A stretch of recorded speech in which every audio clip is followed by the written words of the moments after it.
Hello dear students, welcome back और YouTube channel study circle 24।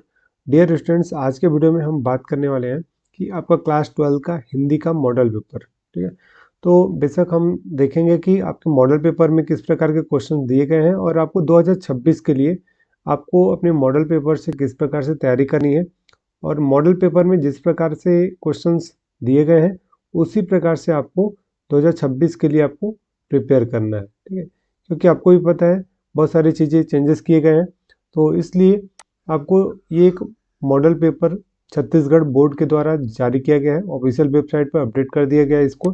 तो इसमें जिस प्रकार के क्वेश्चंस दिए गए हैं आपको एक आइडिया लग जाएगा कि हमको किस प्रकार से क्वेश्चंस रेडी करने हैं। तो चलिए देखते हैं। और मैं आपको बता दूं कि इसके बाद आने वाले समय में नेक्स्ट आपको क्या किया जाएगा कि मॉडल पेपर जितने भी हैं लगभग 3 से 4 सेट आपको हर सब्जेक्ट के प्रोवाइड करा दिए जाएंगे। तो यदि आप वहाँ से अपने मॉडल पेपर से आप करते हैं तैयारी, तो बहुत ही कम समय में आपको बहुत अच्छे से तैयारी की जा सकती है। ठीक है, और जिससे कि आपका मार्क्स भी अच्छे से आ सके। तो यानी 80 मार्क्स का टोटल जो ये होंगे पेपर, तो उसमें एनी हाउ आप 75 प्लस स्कोर कर पाए, है ना। इस प्रकार से आपको तैयारी करनी है। तो चलिए देखते हैं इसमें कि क्या क्या चीज़ें इसमें बदलाव किया गया है और किस प्रकार से इसमें आपको तैयारी करनी पड़ेगी। तो हम बात करते हैं सबसे पहले इसमें कितने सेक्शन है ना। तो अगर हम सेक्शन की बात कर लें यहाँ पास, तो आप देख सकते हैं आपके पास सेक्शन लगभग जो है यहाँ पास दिए गए हैं कि 3 खंड होंगे, है ना, क ख ग और ग। तो इसमें सबसे पहले फर्स्ट अगर सेक्शन में अगर आप देखेंगे तो आपके पास 2 प्रश्न होंगे जो कि 12 नंबर के होंगे। ठीक है, 2 क्वेश्चन जिसमें कि 12 नंबर के क्वेश्चन मिलेंगे। और फिर दूसरा जो सेक्शन होगा ना खंड ख, उसमें 5 प्रश्न होंगे जो कि 4 नंबर के 4 प्रश्नों में विकल्प दिए गए हैं। और इस खंड में कुल 20 अंक हैं। ठीक है, 12 यहाँ पास दिया गया है और 20 ये हो गया। और फिर जो खंड ग है जिसमें कि आरओ से पूछा जाएगा, आरओ भाग से, उसमें से 36 नंबर के प्रश्न आपके पास पूछे जाएंगे। और वहीं अगर बात करें खंड ग के वितान से, तो ये वहाँ से कितना आएगा 12 अंक का। ठीक है, तो पूरे टोटल इस प्रकार से आपके 80 मार्क्स हो रहे हैं। तो सबसे पहले वाला जो खंड है उसको देखते हैं।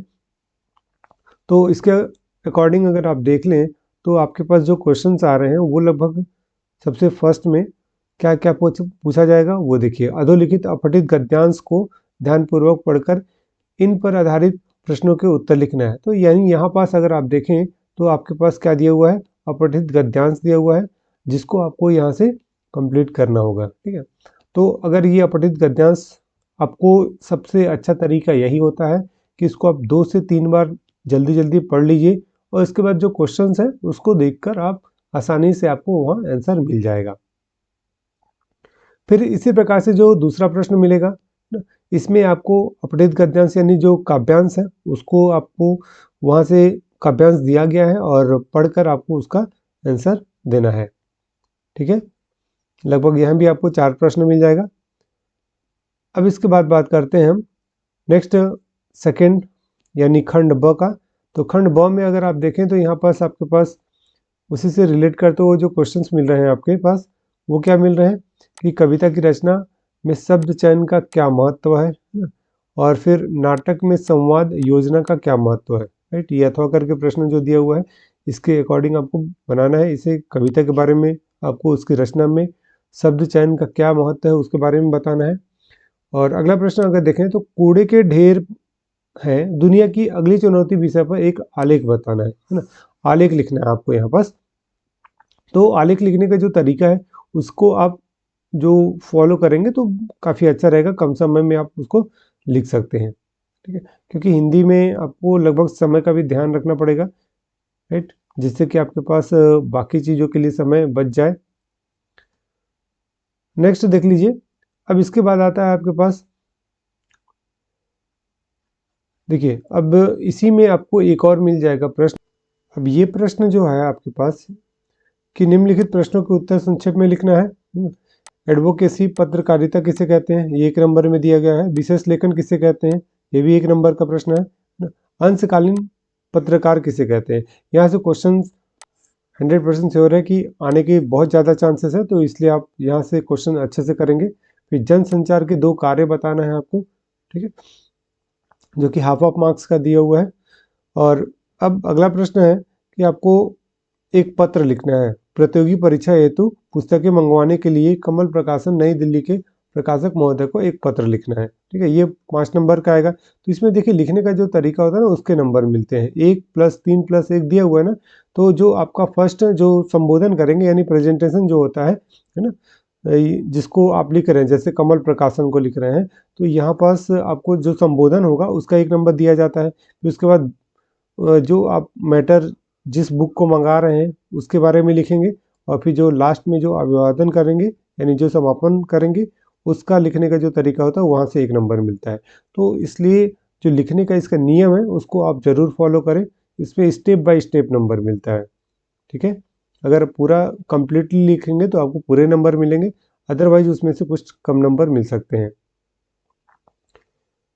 अब नेक्स्ट अगले क्वेश्चन की तरफ अगर हम बढ़ें, तो अगर यहाँ से देखेंगे तो इसी का अथवा में दिया हुआ है प्रश्न कि खाद्य पदार्थों में बढ़ती मिलावट की समस्या को दूर करने के लिए अपने जिले के खाद्य निरीक्षक को एक आवेदन पत्र लिखना है, ठीक है।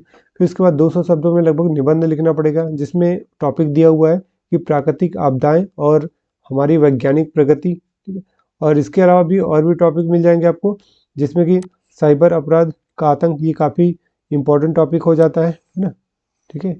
अभी कुछ लोगों के एग्ज़ाम में आया भी था, अभी क्वार्टरली एग्ज़ाम में। और नेक्स्ट अगला देखिए कि हमारे जीवन में साहित्य का प्रभाव क्या है और परिश्रम सफलता की कुंजी। तो ये जो अलग अलग टॉपिक दिए हुए हैं, तो आपको वो लगभग इसमें 1 बार 2 बार सारे टॉपिक को पढ़ लीजिए और फिर अपने से बनाकर लिखने की कोशिश कीजिए, पॉइंट टू पॉइंट, ठीक है, वो ज़्यादा अच्छा रहेगा।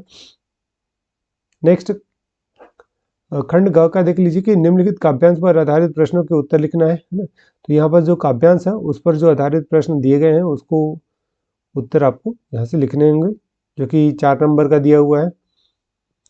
अगला प्रश्न काव्यांश पर ही आधारित है, प्रश्नों के उत्तर आपको लिखना है। नेक्स्ट देख लीजिए कि अब पूछा गया यहाँ पर शीतलवाणी में आग के होने का क्या अभिप्राय है, ठीक है। और फिर इसी में 2 प्रश्न और हैं कि कपास से बच्चों की समानता क्यों की गई है, और छोटा मेरा खेत कविता में प्रयुक्त रूपक को स्पष्ट बताना है। फिर 11वां प्रश्न ये दिया कि गद्यांश को पढ़कर पूछे गए प्रश्नों के उत्तर लिखना है आपको। फिर नेक्स्ट अब 12वां प्रश्न देख लीजिए कि निम्नलिखित प्रश्नों के उत्तर लिखना है, ठीक है। ये आपके चैप्टर से सारे क्वेश्चंस मिल जाएंगे। और नेक्स्ट अगला प्रश्न देखिए, प्रश्नों के उत्तर यहाँ पास देना है, एक नंबर के हैं, 2 नंबर के भी हैं सारे प्रश्न। ग्रामर का एक क्वेश्चन मिल जाएगा आपको, दोहा छंद की परिभाषा उदाहरण सहित आपको लिखना है। फिर अगले प्रश्न में मिलेगा, यहाँ भी जो दिया हुआ है प्रश्न, उन सभी प्रश्नों को 1 नंबर और 2 नंबर के प्रश्न दिए हुए हैं, इन सबको आपको प्रिपेयर करने हैं। नेक्स्ट देख लीजिए, ये आपका लास्ट प्रश्न है, इसी में अथवा करके दिया हुआ है ना, सिंधु सभ्यता की खूबी उसका सौंदर्य बोध है जो राज पोषित या धर्म पोषित न होकर समाज पोषित था। तो डियर स्टूडेंट्स, इसका पीडीएफ भी आपको हमारे व्हाट्सएप ग्रुप और टेलीग्राम चैनल पर मिल जाएगा। यदि आपने व्हाट्सएप ग्रुप और टेलीग्राम चैनल ज्वाइन नहीं किया है तो आपको इस वीडियो के डिस्क्रिप्शन में उसका लिंक मिल जाएगा, तो वहाँ से भी आप ज्वाइन होकर इसका पीडीएफ प्राप्त कर सकते हैं। और बहुत ही जल्द ये जो आपका मॉडल पेपर का विथ सॉल्यूशन यानी उसके आंसर सहित हम आपको वीडियो प्रोवाइड कर देंगे, ठीक है। इसके लिए यदि आप चैनल पर नए हैं तो चैनल को सब्सक्राइब कर लीजिए, साथ ही बेल आइकन का बटन जरूर प्रेस करें, जिससे कि हम जब भी वीडियो अपडेट करें तो उसकी नोटिफिकेशन आपको मिलती रहे, ठीक। तो आज के वीडियो में इतना ही, मिलते हैं हम आपसे नेक्स्ट वीडियो में, तब तक के लिए thank you and good luck.